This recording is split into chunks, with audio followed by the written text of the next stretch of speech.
Universitas Brawijaya melalui Fakultas Ekonomi dan Bisnis bekerjasama dengan Otoritas Jasa Keuangan atau OJK menjadi tuan rumah Forum Riset Ekonomi dan Keuangan Syariah 2015. Para peneliti muda dan peneliti madya pun diundang untuk mengirimkan hasil penelitian terbaiknya.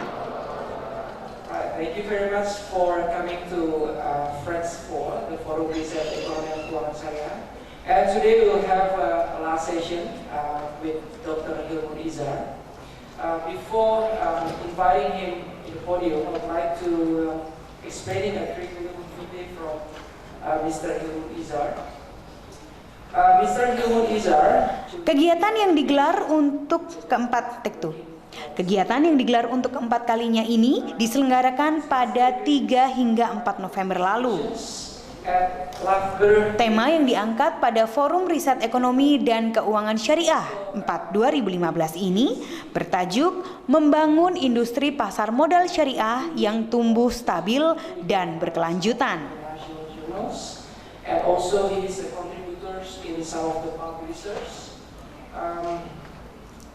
There are a lot of things here that I cannot read, but I would like to invite him to presenting about the global Islamic finance. Please give a big applause to Dr. Hilman Izar.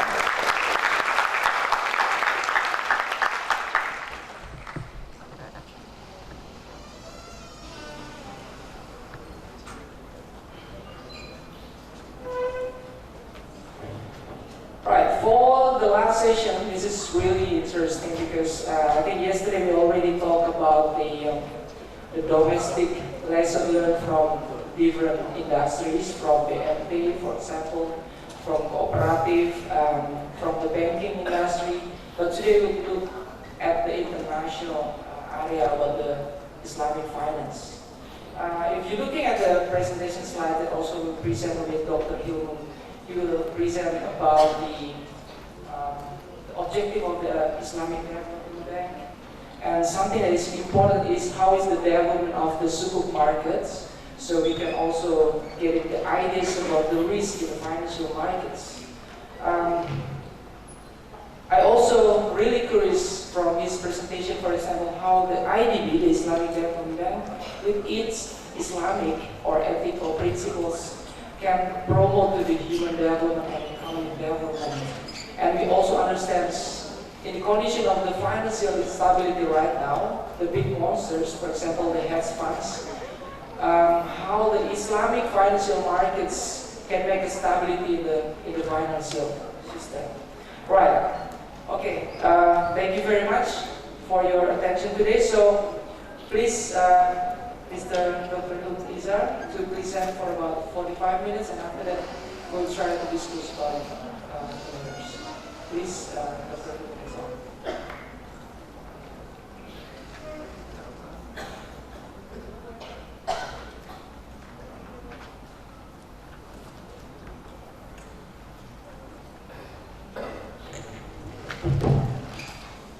Assalamualaikum warahmatullahi wabarakatuh. Alhamdulillahirabbil alamin. Wassalatu wassalamu ala asyrofil anbiya'i wal mursalin. Alhamdulillahirabbil alamin. Aktivitas riset menjadi kegiatan yang terus didorong untuk menopang sistem keuangan dan industri keuangan syariah yang baru tumbuh. Tujuannya agar industri keuangan syariah Indonesia dapat tumbuh lebih cepat, stabil, efisien, dan berdaya saing sehingga dapat berkontribusi optimal dan memiliki peran penting dalam perekonomian nasional. Mengikuti perintah Pak Moderator aja. Because if I have to speak in English, then it may sound a bit awkward because everybody is Indonesian anyway. But if you opt for Indonesian or even English doing it, I'll be very delighted to do so. So it's really up to you.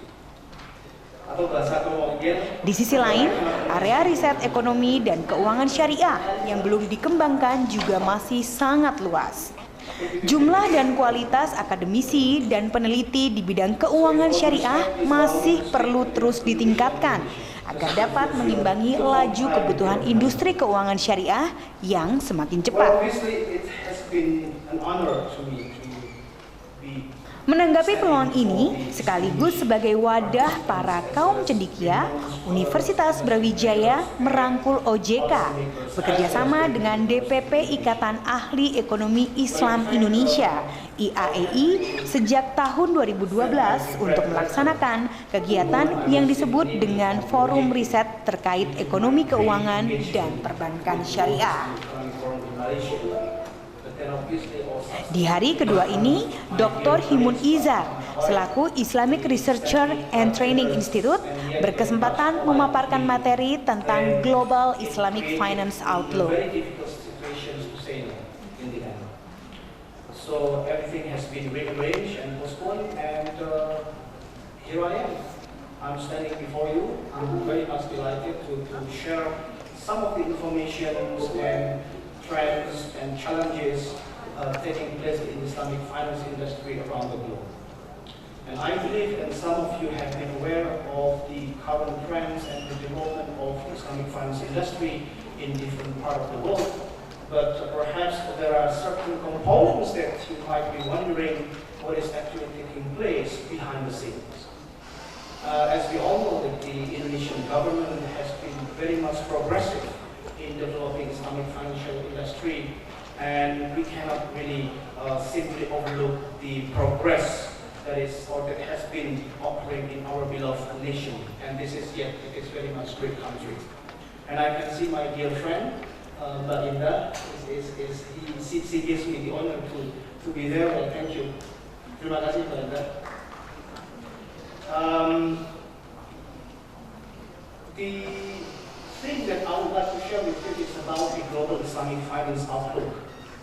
But allow me to share some of the gist or information with regard to the Islamic Development Bank. And I'm sure that not everyone in this room is aware or even have quite sufficient information with respect to what is actually Islamic Development Bank.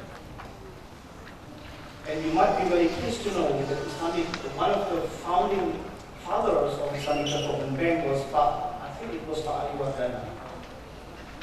But unfortunately, being Indonesian, and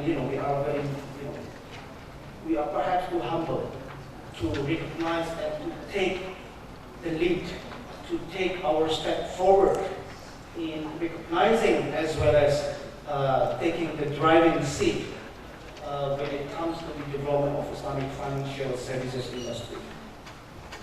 So what I will be talking about is, first of all, I will be sharing with you in a nutshell about Islamic Development Bank, what we do, our function as well as our mandate, and later on we will be deliberating upon some of the progress and development in the global Islamic financial industry. And obviously, since the theme of the conference is about Islamic capital market, I will be delving into some of the key issues with respect to the key drivers in Islamic capital markets on a global scale.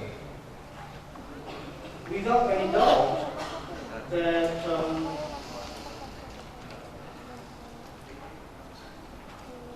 if we look at the growth of the assets, whether the assets in Islamic banking, Islamic capital markets, as well as the non-bank Islamic financial institutions, we may be proud enough that yes, we are taking the lead. But unfortunately, those things have not been sufficiently disseminated around the globe.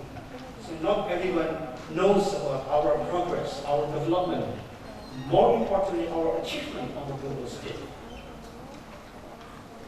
One of the important key areas that has been vehemently successful in the development in our great nation is on the aspect of microfinance, SMEs, especially with the assistance or with the progression of the Baitul Mal wal Tanwir. If somebody is asking me about the best practices that can be highlighted with regard to the practice, is obviously I can simply single out Indonesia as the best. Let's talk about the regulatory framework. Let's talk about not only the regulatory framework, but the variety of products that we are offering to industry players. But unfortunately, if you look at the region, different regions, say for instance in Indian subcontinent and also in the Africa or even in the European jurisdictions, they are very much hungry about the information about the progressions that we have been achieving so far. And this is our duty, as a matter of fact, to show to the world that we have achieved something. We have reached the level where we can take over the driving seat. We can no longer afford to become the passengers in the Islamic financial services industry. We cannot allow our neighboring countries who are substantially, obviously, smaller than us to take the lead. No, we cannot do that anymore. Yes, perhaps previously they could do that, but nowadays we have achieved so much that we cannot allow others to take the driving seat.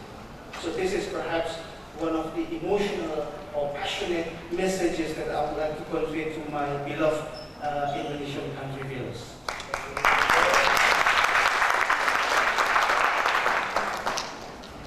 So the IDP group of grants, we consist of different entities and contexts. And by the way, if you have any questions with regard to any issues that I'm currently explaining, please just feel free to interrupt.